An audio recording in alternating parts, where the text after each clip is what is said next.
On today's podcast, we bring on Anthony Donskov of Donskov Strength and Conditioning. What a wonderful human being, first and foremost. Secondly, he is really good at what he does, and I'm glad that he simplified it for us after starting down a trail that was maybe geared towards strength and conditioning coaches. So I enjoy this on so many levels. What about you, Dan? Yeah, that was awesome. I'll say this, just generally speaking, I am so energized by people who are passionate about whatever it is they're passionate about. And the energy he brings is so palpable. You can just feel it. I've had the chance to hear from him a few times at like USA Hockey clinics. So we kind of go into that a little bit. But like you said, there's a ton in here for, I think, anybody, parent, coach, player. You'll be better off for listening for this. A lot of wisdom. He liked poetry, so I think that came out in spades. So he's short, sweet, to the point. Hey, last thing I'll say, and Greg, props to you for asking. His father, Paul, is an absolute legend and trailblazer in the Columbus hockey community.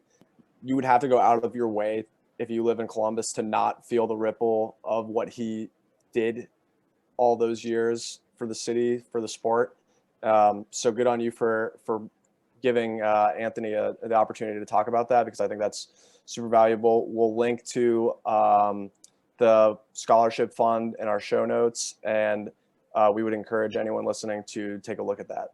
Yeah, it's right at the end, but I think it's one of the most important facets of this. And I think the one quote that will sum this up before we get going is coaches are like gardeners.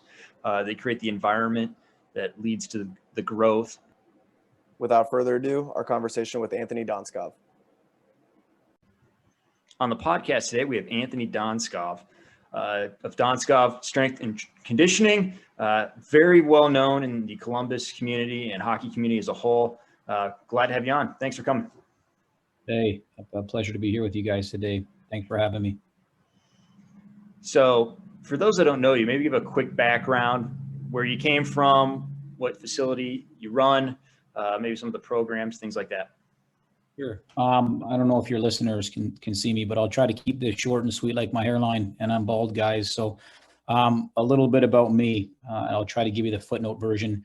Born and raised the first half of my life in Canada, born in Burlington, Ontario, raised in London, Ontario. The family moved to Columbus, Ohio in the early 90s when hockey was just at the infancy stages of starting to grow. To give you an idea, when we first moved here, about 96 participants in youth hockey. In Columbus now we have thousands. So the hockey demographic was very different when we first moved. Had the opportunity to play junior hockey. Had to move back to Canada in order to do it. I played in St. Thomas in Durham, Ontario. Went to Miami of Ohio and was able to play 4 years of college hockey at Miami of Ohio.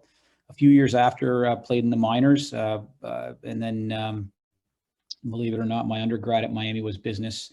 I went back to school to get a master's in exercise science, pursuing my PhD right now at University of Western Ontario in London, Ontario, Canada, and own and operate a strength and conditioning facility, Donskoff Strength and Conditioning in Columbus, Ohio. We've got about a 3,000 square foot footprint. We've been in business, since 2005. So going on our 17th year. Yeah, well, I know the story, but for our listeners, how did you guys end up in Columbus?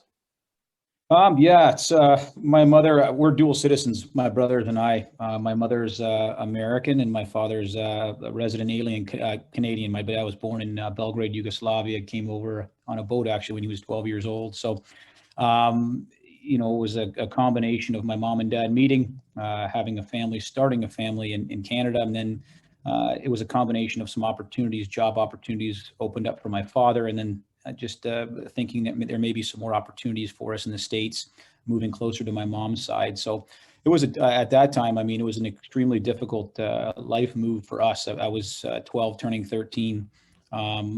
But looking back, I'm happy we did. I love both places. I call both home, and I'm proud to be a Canadian, and I'm proud to be a U.S. citizen. So both great places.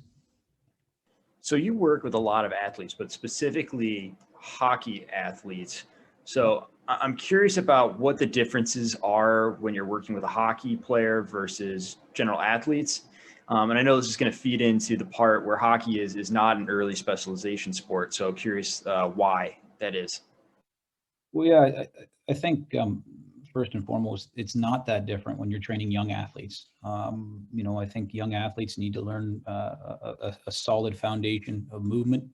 They need a bandwidth of the ability to balance, the ability to run, cut, change directions, to be able to handle their body weight eccentrically, isometrically, concentrically, and just a good old-fashioned strength and conditioning program works wonders regardless of sport. Certainly there's caveats here and there based on the patterns and quote unquote overuse patterns in certain sports. But for young athletes, I don't think it needs to be overly specialized. I certainly think as athletes get older, there's a need for that based on whether it's position, whether it's previous injury histories, whether it's the biomechanics of the sport that may lead to overuse injuries. I think once an athlete gets 5, 6, 7 years of training age, that there's an opportunity to specialize a little bit more.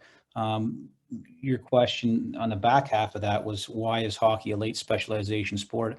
I think when you look at the long-term athletic development model by Ballier, and they try to dichotomize early specialization and late specialization. But if you look at early specialization sports, just to name a few, you've got like gymnastics, you've got figure skating, you've got diving. Those come to mind for me. Those are routine based. There's prerequisite movements that need to be mastered, and then they need to be rehearsed, and essentially they come across in competition. Hockey's not like that. Hockey's organized chaos. Yeah, you need to be able to skate. Yeah, you need to be able to change directions, but you need to be able to think. You need to be able to read and react, and a solid foundation of non-pre-rehearsed patterns. I should say, obviously, you're going to start by learning to squat, hinge, etc., and learning both in block learning and random learning. But hockey's a lot different. There's no rehearsal. The game relies on being able to read and react and using those patterns. And the more that you have to choose from, more than likely, the more efficient you'll be on the ice. So it's a wise idea to have many interests and be the master or jack of all trades and the master of none at an early age, and then start slowly, taking a shotgun approach and then slowly moving to more of a rifle-like approach as you get a little bit older and figure out what you love and what you don't like. Sometimes it's a process of elimination just based on psychology. Right. Aside from like specific specialization, early specialization, what mistake or mistakes do you see most frequently in young hockey players, like while they're training? Well, I think from a general baseline, I can answer it. The biggest mistake I see is the more is better mentality. And I can speak to it away from the weight room, whether it's, summer showcase tournaments, a combine prep, whatever it may be, where young athletes just aren't getting off the ice. I also see, when I was a young athlete growing up in Canada, our tryouts were at the very end of the summer. I'm all for long-term athletic development, but what's happening now is there's an arms race here where if organizations don't have their tryouts immediately after the hockey season, they're worried they're going to lose out on players. So you've got a young player that's in the middle of peak height velocity, maybe 14 turning 15, and he might grow 3 inches over the summer and gain 20 pounds. But when his tryouts are a week after season's over, you're going to miss opportunities to allow that youth athlete to grow into his or her body and possibly be a totally different player towards the end of the summer. So that's an organizational issue that I see, and I think that it's kind of keeping up with the Joneses. From a parent's perspective, it's more is better. Let's go get XYZ combine. Let's go XYZ and get this summer showcase tournament. Let's play, and not focus on other things. And more than anything, just get your mind out of the game, right? Just have fun, be a kid. And then from the training standpoint in the weight room, it's this idea where, it's almost that mentality, unfortunately, where you see a lot of things on social media that really aren't training. I hate to say it like that. I mean, training's a monotonous it's kind of a boring process when you think about it. I remember talking with a Hall of Fame coach And this sticks out with me so in my mind, like it was yesterday. But I asked him who the best player he ever coached was, and immediately he gave me an answer. And I'm a pretty curious person. I said, why? He said he embraced the monotony of being a pro. And if you think about that for a while, this guy's a Hall of Fame a hockey player that he's talking about. Think of how many times he shows up, has the same pregame schedule, tapes his stick the same way, eats the same pregame meal. There's a monotony also to being a coach, a good coach, right? Your program doesn't have to be on a Botsu ball with your eyes blindfolded, or with wearing a elevation mask while smacking battling ropes, right? And the sad thing is, is you got young impressionable kids that see some of this stuff, and they think that's really training. So I see that from the training standpoint. Unfortunately, I don't know if some people call it entertainment. I don't go there, but unfortunately, I think some of the young kids are really highly impressionable and think this is really great training.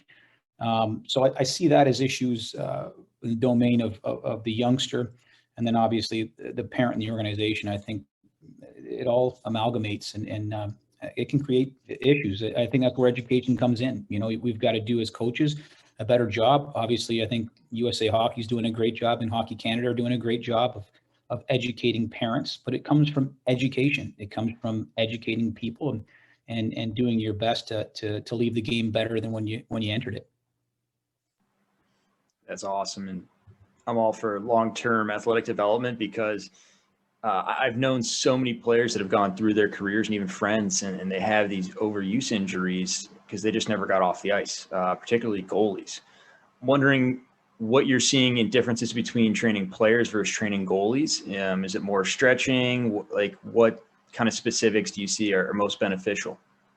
Yeah, I mean, I don't disagree with you what you just said, but it's tough to tease out causation from correlation there. And what I mean by that is, yeah, I don't disagree with you. I think you're going to give yourself a higher probability chance of injuring yourself by never getting off the ice. But I mean, it could be multifactorial in nature. It could be structural, right? It could be from bony abnormalities. It could be from a previous injury. Obviously, what you're talking about is the goaltender and the butterfly position of goaltenders, which can expose them to pre-existing or create, movement issues if alignment issues or structural issues, cam impingement, pincer impingement. So we take that into consideration when we train goaltenders.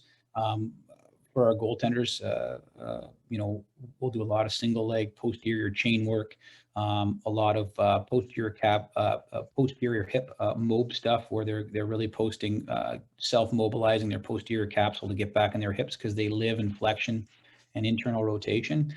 So those are some, of the ways that we'll throw in, whether it's what we call resets, activation work for goaltenders, or how we'll structure their program, really staying away from heavy loaded, deep bilateral work and focusing more on posterior chain and single leg work. And don't get me wrong, we still bilateral lift, but we might get those in a trap bar deadlift or something a little bit different, where we're taking the position, the repetitive postures, those positions into consideration when we're looking at a menu list for an athlete.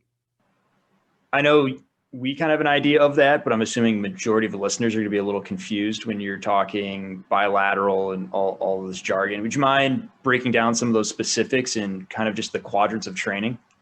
Yeah, sorry, of course. Bilateral, I mean on both legs. So a back squat, for example. Unilateral would be some sort of a single leg squat, right? And typically when you're bucketing or you're creating patterns, and if for the non-strength coaches out there, you can bucket them many ways, but a lot of people will bucket like a knee dominant, like a squat, a hip dominant, like a deadlift of some sort, and a push and pull. Maybe it's a bench press for your push and a dumbbell row for your pull. And as strength and conditioning coaches, it's our job to assess the athlete, and then program those menu items accordingly. For some, it might be extra pulse. For some, it might be extra push, and somewhere in between. So I hope that helped. And sorry, I thought that I was speaking to more of the strength coach population. So my apologies. I'll be honest. Like I know it like 80% well, but I should know it better. So it's helpful for me too. Actually, that's like a perfect lead in. So I know you most recently from, I can't remember, maybe like a year or two ago, the USA Hockey coaching certification course. And I'm sure you give presentations on those all the time. And so you're asked basically to do the impossible, which is distill like years and years of experience, and I'm sure like hours worth of presentation material down to like a 45-minute, like that's got to be brutal. Like I can empathize with that, but I guess I'll leave it open-ended. Like what are your, like, what problems does that leave you? Like how do you distill all of this into a 45-minute conversation with, coaches from all different backgrounds? Yeah, I think especially for the USA Hockey, it's for me, it's what can I give, what action items can I give their coaches that they don't need to have an exercise science degree to carry out for their respective age demographics. So whether it's leaving that coach with a dynamic warm-up, some sort of fun game I call camouflage work, or perhaps it's an article that they can read, something that they can educate themselves away. But I call them, action items. So it's difficult to do. For example, if I'm tasked of speaking to USA Hockey and I know the age demographic and perhaps it's Pee Wee and below, I'm going to focus on fun, small area games off the ice, something where their athletes are having a ton of fun, yet focusing on some sound fundamental physical capacities. And then maybe at the Pee Wee level, I'm going to leave them with a dynamic warm-up, and I'm going to explain the importance of them both. I'll have video tied in with them both, something that they can tangibly take back and work with their team. So when those athletes are able and ready for a strength and conditioning program, a structured strength and conditioning program, they know addition and subtraction before they get into multiplication, which is a structured strength and conditioning program. Yeah, it's a challenge, but it's a passion. So it's just something that hopefully I do an okay job of, and hopefully those coaches can take something away from. So say we've got a coach who has basic experience with this stuff, but really isn't an expert yet or even overly experienced. What should coaches like myself and Dan know about strength and conditioning and take away and work with on our team? Just maybe if we're doing general training off ice stuff, not so much in the weight room. Yeah, it's a great question. There's a ton of free resources and good resources that I would point you to. But I would say if you can get anything, just the importance of a good solid dynamic warm up, from foam rolling to some mobility exercises, and a dynamic warm up. So you're not wasting ice time once you get on the ice, because ice is a very valuable resource.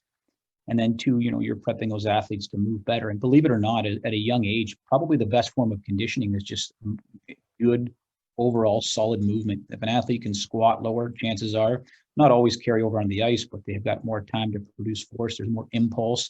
So just by moving better off the ice, the hope is to carry over on the ice, but at least you're going to prepare them best when they're into a structured program. And I'll say this as well from a coaching standpoint. You asked, what can you do? Hypothetical situation, you don't have a background in strength and conditioning. Seek out and speak with people who do, if you're going to have them work with your athletes. Who are these people? What's their background? Because anyone with a pulse can be considered a strength coach. And that's sad. I hate to say it. And the barrier of entry into our profession is nil, which makes anyone with a pulse be able to be a strength coach. So educate yourself, ask a lot of questions. Who are you? What are your results? What's your philosophy? What are you going to do with my guys or girls when you train them? And reach out to your resources. If you don't think you like those answers, or if you don't know if that answer is a great answer or not, try to rely on resources you have and contacts you have to tease out that and get your athletes in good hands. Wonderful stuff. Continuing along with that, and with coaches working with their groups, what are some things that we need to understand with in season and getting them into the gym and working with guys like you during the season, or just things that we should be aware of as we're developing our schedules? Do we need to make sure they're doing stuff in the gym twice a week, 3 times a week? What kind of stuff? Because obviously the season's a very taxing time, especially with, like, example, high school or juniors, where, you're playing 2 or 3 games on the weekend. Absolutely. It's a great question. I can speak on behalf, again, I don't know the schedule makeup for what you guys are faced with right now, but I can speak. We've trained a tier 1 AAA organization for the last 15 years in Columbus, Ohio. And the amount of ice these kids get on a weekly basis is a miniature National Hockey League. These kids, we collect all the data. and they have a busy day every day of the week, whether it's practice, whether it's game, or whether it's some sort of strength and conditioning schedule. So looking at something like that, and people say all the time, well, don't lose strength, you can get strength. And I don't disagree, especially for young athletes. But when the schedule is that packed tight, it's almost what can you take away, not what can you add. So I'm fond of in season, I call it cappuccino training. It's short, sweet, you get out, right? Again, like my hairline, it's non-existent. You get in there, you get a stimulus. The most important thing is when there's competing demands, the most important thing is the sport, right? So if it's a high school strength and conditioning program or a high school hockey team, I'd say in a perfect world, which we don't live in, 2 times a week in the weight room, no more than an hour training. The focus should be low volume, so it doesn't need to be 4 or 5 working sets. 1 to 2 working sets. Intensity can still be high, so the reps counts are kept low, and you can maintain and gain strength and not be sore and overtaxed. And again, for the non-coaches out there, the non-strength coaches, this is where our jobs come into consideration as well. We as coaches, we want to choose exercises from our menu list that don't create a lot of delayed onset muscle soreness, right? Because when that's competing with hockey games, that's our fault, and I'm pointing the thumb, right? Nobody wants to show up for a game that's important and have sore quads or sore hamstrings because of weights. The most important thing during the season is hockey. So we need to make sure that the athletes are fresh and ready to compete. We do that by balancing stress. That's the goal, trying to measure that. Typically, the first program is the first day of the week is more of a strength-based program with low volume and heavier weights, and the second, towards the games, is more lower volume power work, where they're working submaximal weight and they're moving things fast, so they're fresh for the game. It's not a perfect science, but it's a combination of subjective and objective measures that we'll use, and we'll get a lot of feedback from the athletes in the term as well to make sure that we're on the right path. So does that lead to more isometric type exercises where you're kind of just holding and not really getting the contraction? Yeah, it can. We use isometric exercises during the season.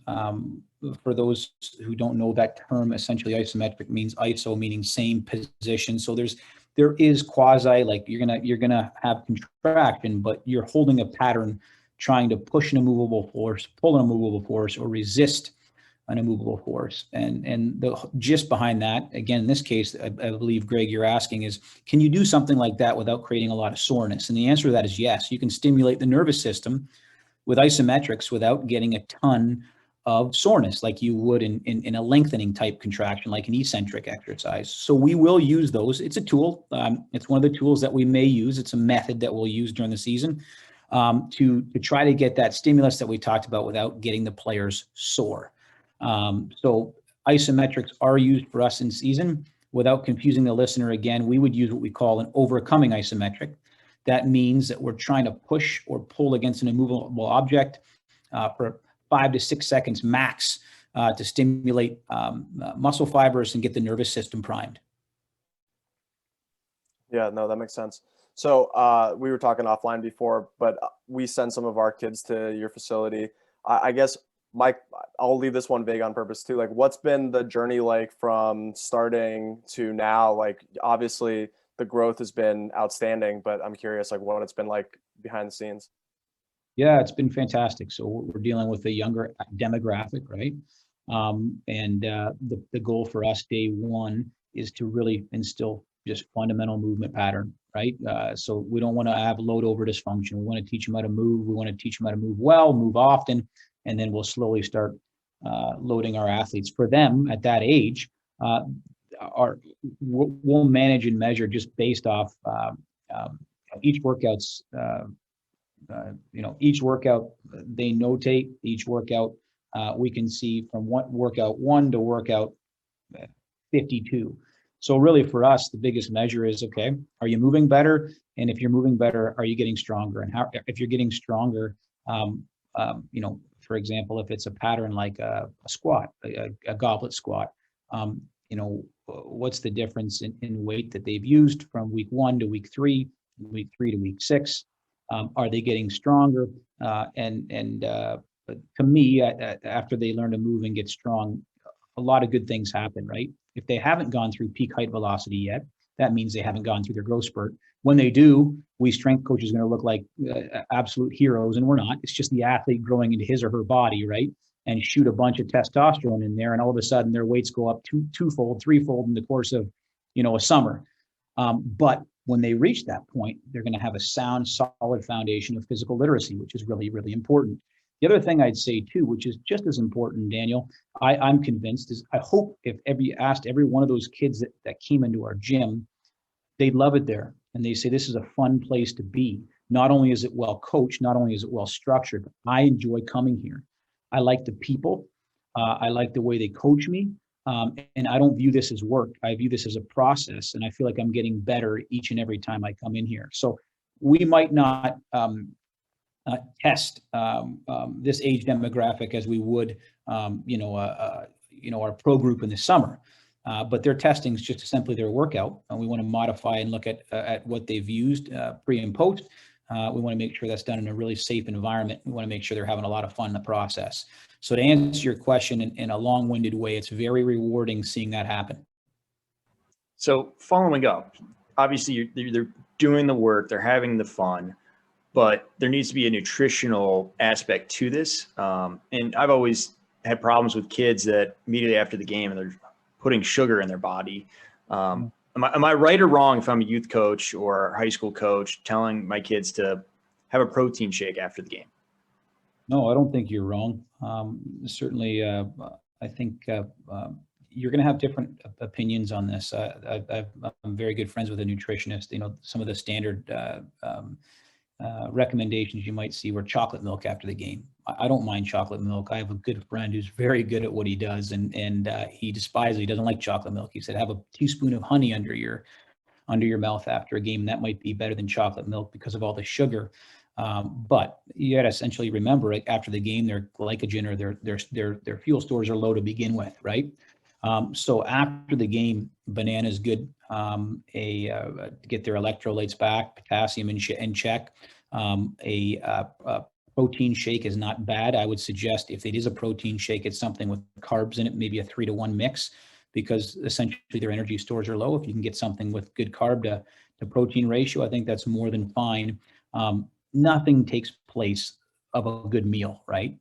So right after the game, you're not going to have a 3-course or 4-course meal cooked for you. So I think a protein shake is not a bad option. If you're relying on protein shakes as you would for a meal and you have time to eat, I think you're making a mistake. Nothing's going to take the place of a good nutrition and nutrient dense meal. Also too, and I'll go on a tangent about this. I don't believe that nutrition has to be overly complicated. Yes, I'm simplifying a little bit. Everybody has different body, right? We in exercise science, we call it a mesomorph. Picture a mesomorph when they take their shirt off, they're ripped. It doesn't matter what they eat, they look like a beach body. We all have teammates that have had those. You're like, oh my gosh, he's sucking down a Slurpee and he's ripped like a diamond, right? That's a mesomorph. Ectomorph is someone that's very, very skinny. They can eat whatever they try their hardest to gain weight, and they just can't seem to gain weight. And then an endomorph, which is where a lot of people fit, right, is the heavier, chubbier person, and whatever they eat, they wear in the mirror, right? And all three of those body types or somatotypes eat a little bit differently, but it doesn't have to be massively differently. I think if you can remember a couple good habits, you can make eating really, really simple. And these habits I've borrowed and stolen over the years from a lot of good resources. Number one, when you're looking at a plate, the first thing on your plate should be some source of protein. The less legs, the better. So fish is your best choice of protein. It's got good essential fats in there. That's why. The second choice of protein would be chicken, right? It's got 2 legs. And then from there, obviously your choice of beef, right? When you have a serving size, you guys see me, I'm holding my hand up. If you cut all my fingers off, my palm would be your serving size of meat. Okay, so for growing adults, 2 serving sizes. The next thing on your plate, vegetables. Okay, here's one of the bigger mistakes I see young athletes make, especially endomorphs, kids that are trying to lose weight or look lean, is vegetables are a carbohydrate, and so is bread and pasta. But they're very different. They have a very different effect on the body, right? One, it has massive amounts of nutrients and minerals, vegetables. Other doesn't, and other drive your blood sugar up, makes you store fat, right? There's nothing wrong with either. I'm not debating either, but if your goal is to stay lean and mean and have minerals and nutrients and give back to your body, vegetables are going to be a little bit more superior food source, right? If it's something on the go and you have to get your carbs immediately or you're trying to gain weight, that might be a better food source. So when you're thinking about vegetables, second thing on your plate, make a fist, 2 servings of vegetables. Pick your poison there. Broccoli, cauliflower, green beans, right? I mean, there's a million different snap peas, red peppers, green peppers, vegetables. And the last thing on your plate, you can have fat, of course, you can cook with good oils. Last thing on your plate is going to be your quote unquote more grains and starches, and that's your carbohydrates. If I make a cup, 1 little cup per plate, so that's your rice, that's your sweet potatoes, baked potatoes, not a lot there. Okay, that's your pasta. So I think if you keep it simple, you will end up that 80-20, 80% of the time you're going to be making good choices. Start your plate with protein, then vegetables, and then your grains, if you're going to have them. Drink a lot of water, get a lot of sleep, and you'll be ahead of the game. That's great advice, and that's honestly that's the advice that I need to hear too. Let's just be all honest. Yeah, that's the toughest thing, right? There's a reason we all wake up. There's a reason when we're watching TV we want to raid the potato chip cupboard and not the broccoli cupboard, right? That's right. Those foods are engineered for us to eat more. Yeah. They're all synthetic crap, and they want to. Hey, I fall victim to it as well. You're talking, and I'm looking at my hand like that's not enough, man. I'm gonna need more than that. Oh, that's funny. Okay, hey, before we get too far off it, like I wanted to ask you at the beginning, but we got away from it. Like you're clearly passionate about this, but you studied business as your undergrad. Like, how did you make this jump? Like, what was the journey like to go into this? Yeah, it's a good question. I looking back, I don't regret being a business minor. I mean, I run a business now with my brother, who does the lion's share of the business. He's fantastic. But I think a lot of it's rooted, keeping a business open. You better know your stuff. But I think it was for me just trying to follow what it was that I loved. I don't know if that's great advice either. I would warn some people against that. I mean, not doing what you love, but sometimes you got to do your passions on the side and then slowly build into it. For me, I was lucky enough to have 2 amazing, supportive parents. I don't think I couldn't have done it without them. But when I was done playing hockey, I remember at the time interviewing for several businesses in sales, and I thought, man, I just can't do this. This is not what I want to do. At the time, I was done playing minor pro hockey. At the time, I was playing in a league in Texas, which is equivalent to like AA baseball. So your paycheck was pretty much non-existent. You did it because you loved it, and it was a great time. I wish I was able to do it for 10 more years. But I remember thinking, I don't want to do this. What is it that I want to do? And one of the things that I always loved is I loved the preparation process. Like I actually loved preparing for the season. Some players do, some players don't. Some players can't stay in the weight room. It's just kind of like, get me in, get me out. I always loved being in it. So I knew that I wanted to give that a shot because it wasn't work for me. It was something I loved. Started small, started out of the trunk of my car. At the time I was living with my parents, had their full support. And then it just eventually grew and grew and grew. From there, it went to about a 600-700 square foot studio, which is a postage stamp. And now, it's led us to where we're at right now, which is not a super huge place, but not a small place. We're in about, 3,000 square feet. It's enough to get us our teams in there and 4 coaches in there. So it was a jump that I couldn't have done without the help, support, and love of my family, my mother and father. Okay, and then as a quick follow-up to that, then, like, obviously you've had a ton of success, and it's like an institution in Columbus. What's what's the 5 years out look like for you, or is it more of the same? Like, is there anything that could make it even a better product somehow? I think it's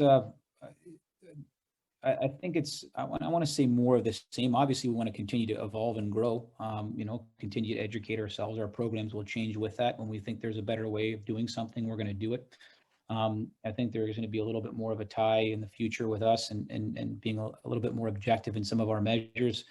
using technology with some of our teams and our athletes, continue the education process through USA Hockey, and then our hockey school as well. That's one thing I haven't spoken about.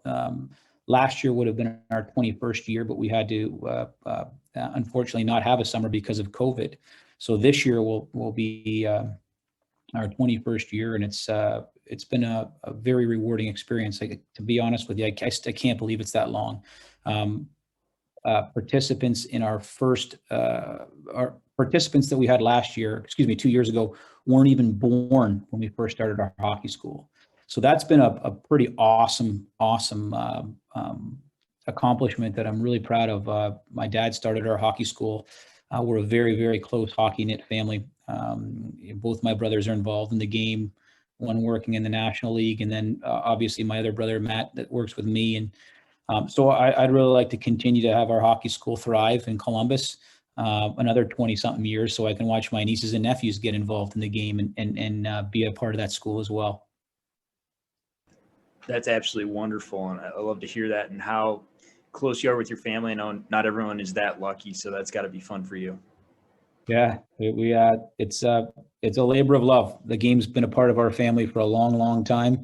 I vividly remember as a young kid, our father taking us to OHL games. The London Knights were the team that we had watched growing up as kids. And then it's crazy how life works. I think I'm going to, don't quote me on this exact date, but I want to say 10, 12 years ago, my brother was working with the Knights. That was one of his first jobs in the Ontario Hockey League. I remember my dad being able to come back and seeing things full circle. It was really special to be able to come back and back to our stomping grounds. And this time in a little different environment was awfully fun to watch as a son. That's wonderful. Well, jumping back into it, curious, you've talked a lot about connecting with your athletes and having a good environment, having fun. Why is it so important to you to have your athletes understand the why and have good communication, have that two-way street? It seems like most people just go into the gym and I do whatever the person tells me to do. It seems like that's not your strategy. That's a good question. I think communication is a better off really for coaching.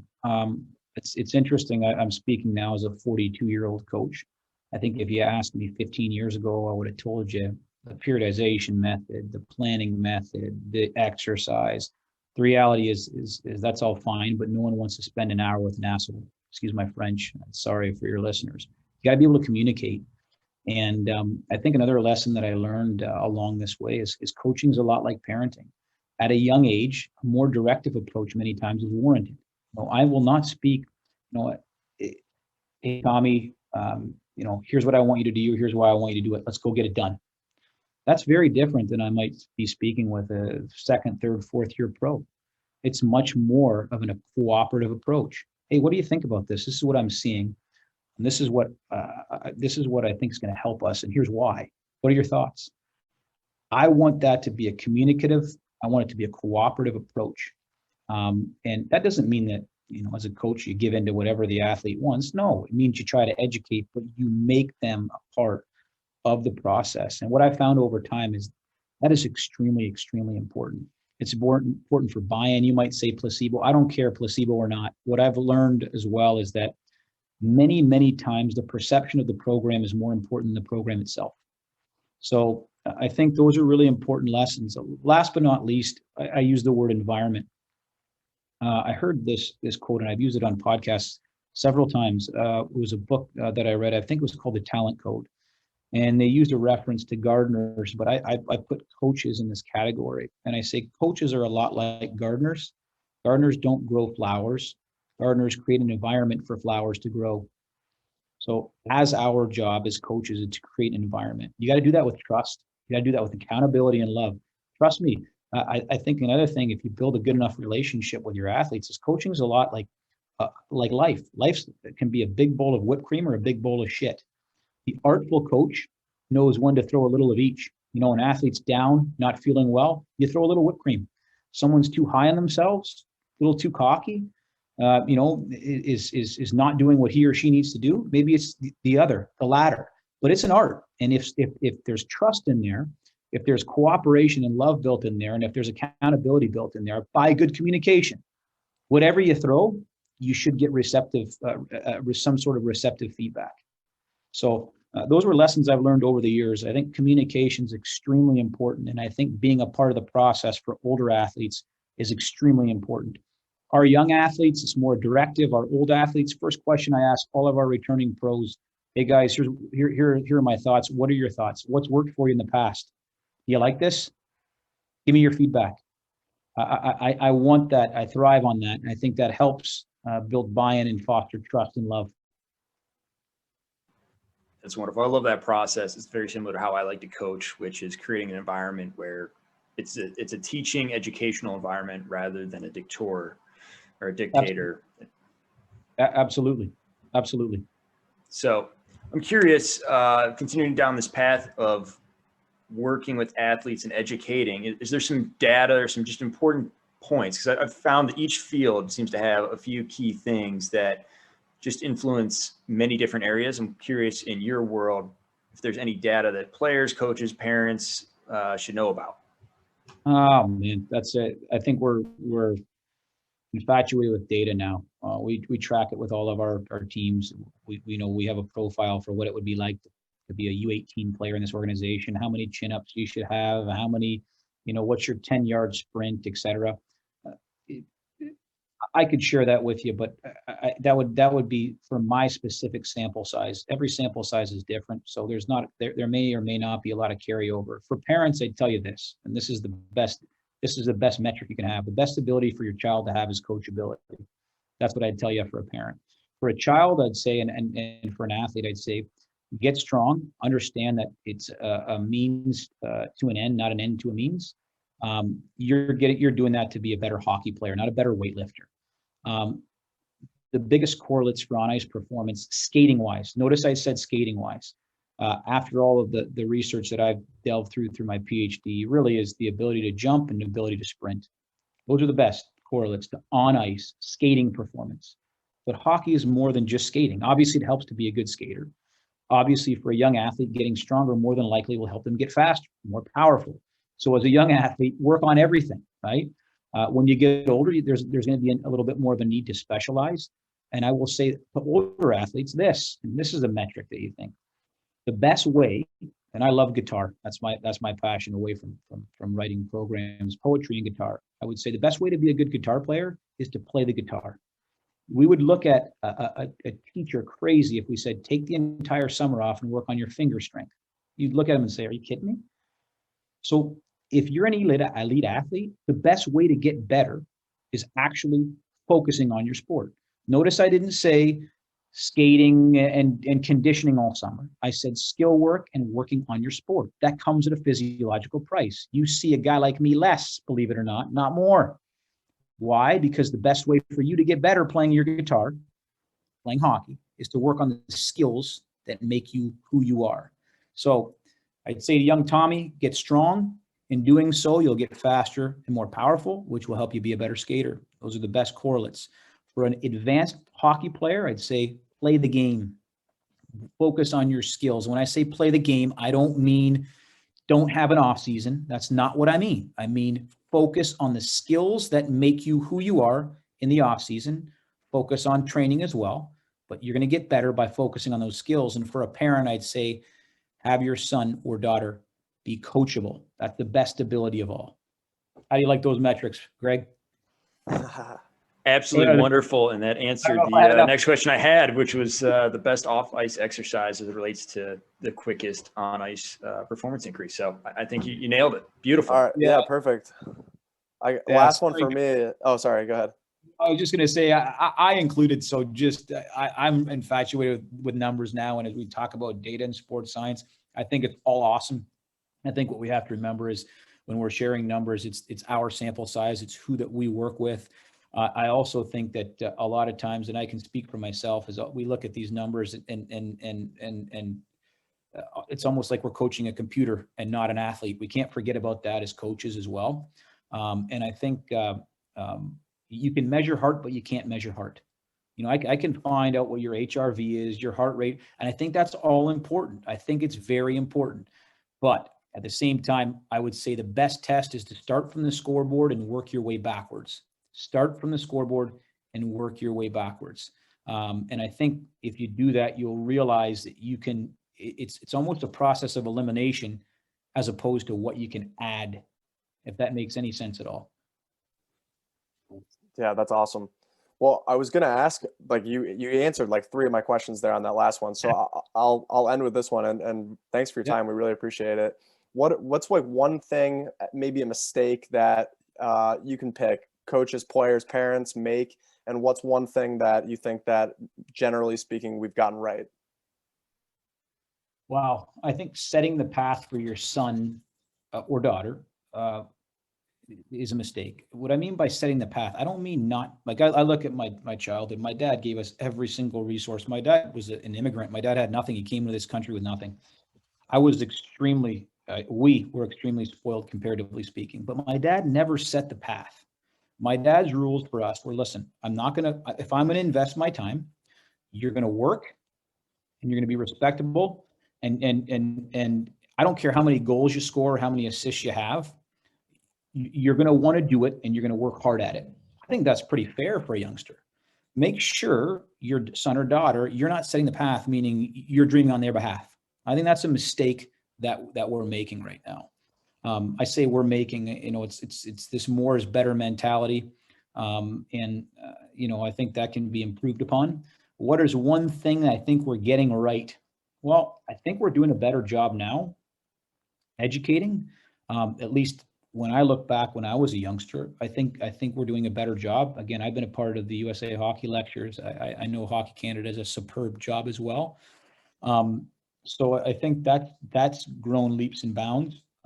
And I think now what we need to continue to do is not just leave that education in the classroom, meaning now we need to have actionable education, meaning now we have to take that information and use it with our respective teams, whether that's manipulating schedules, whether that's inputting dynamic warmups, wherever they may need to be. I know that's a lofty goal, but I do think the education's there. I think there's a lot of really smart people involved. But it's a work in progress. It's always going to be that way, especially in the US with such a large population. In Canada, where like every single person plays hockey, it's always going to be a work in progress. Hopefully the best part is you got really passionate people there that really want to make a change, that love the game and want to leave it better when they leave as it was when they before they got there. That's wonderful. And just have one last, I'm gonna call this like T-ball. We're just gonna set you up because I think it's something that needs to be touched on because it's super important. Backtracking, you've got 2 great books that I think everyone should go out and buy. So you want to touch on that. And then secondly, and probably most importantly, maybe talk a little bit about the Paul Donskov Legacy Scholarship. And I'll leave that there. Thanks, guys. Well, first of all, appreciate your support. Yes, I've had the opportunity to write 2 books, the 2-part series, Physical Preparation for Ice Hockey 1 and 2. The first one was really our philosophy, underpinnings, everything from long-term athletic development, energy system work, building a strength and conditioning program for youth athletes, our younger athletes. And it was a fun project. I wrote that in 2017, and then in 2020, I wrote the second manual called the Gain, Go, Grow Manual. And really, it's a delve into critical thinking. It's a delve into how we focus and train our athletes, are really competitive hockey players. So our athletes with training ages of 6, 7, 8 years, most of those players would be playing college hockey, American Hockey League, OHL, Major Junior, or the National Hockey League. So that book was really geared towards them. But again, I'd urge the reader, it's just as much, it'll question the way you think and how you think, as opposed to, it's just as much about hockey as it is thinking critically. The Paul Donskoff Legacy Scholarship, thanks for allowing me to speak a little bit about this.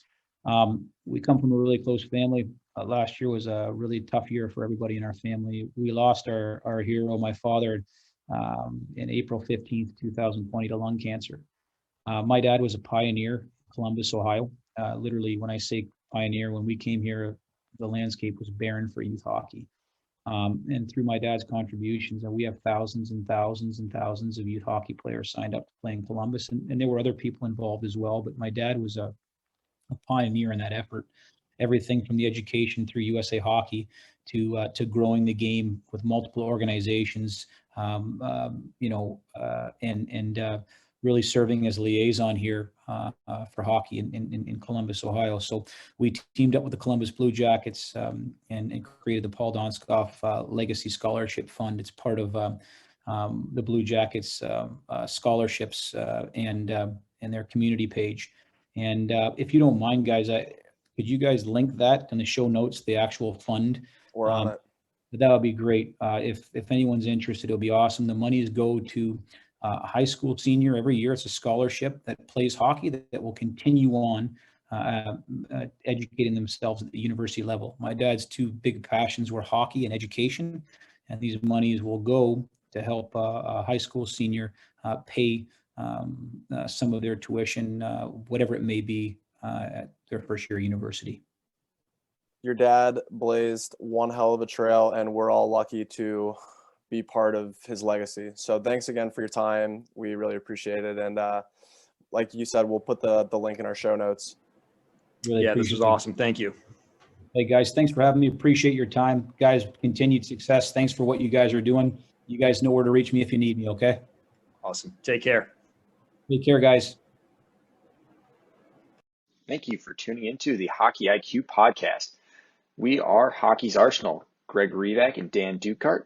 Together we've come together to create a platform and a community to expand our hockey intelligence, hockey IQ, whatever you want to call it. We're very passionate about seeing this game played smarter and better and continue to develop itself to the next level and staying on the cutting edge of things. So you can find us at Hockey's Arsenal on Facebook, Twitter, and YouTube. We're also at hockeysarsenal.com. From there, you can find some resources and some options to work with us. We're excited to continue this. If you enjoyed this episode, please like, subscribe, follow, and share. You can also join up for our newsletter as well, where we're going to tackle anything Hockey IQ related. So we're excited to have everyone here and continue to build.